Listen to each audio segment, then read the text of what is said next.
ભીમાશંકર મહાદેવ આપણા 12 જ્યોતિર્લિંગોમાંથી 8મા સ્થાન પર ભીમાશંકર મહાદેવ આવેલા છે, જે મહારાષ્ટ્રના પૂના શહેરમાં છે. કહેવાય છે કે મહાદેવે અહીંયા ભીમાનો વધ કર્યો હતો.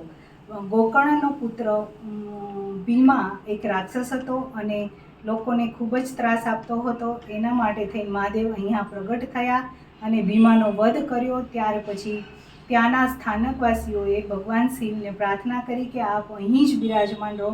ત્યારથી મહાદેવ અહીંયા ભીમાશંકરના નામથી પ્રસિદ્ધ છે. જય ભીમાશંકર. ઓમ નમઃ શિવાય. હર હર મહાદેવ.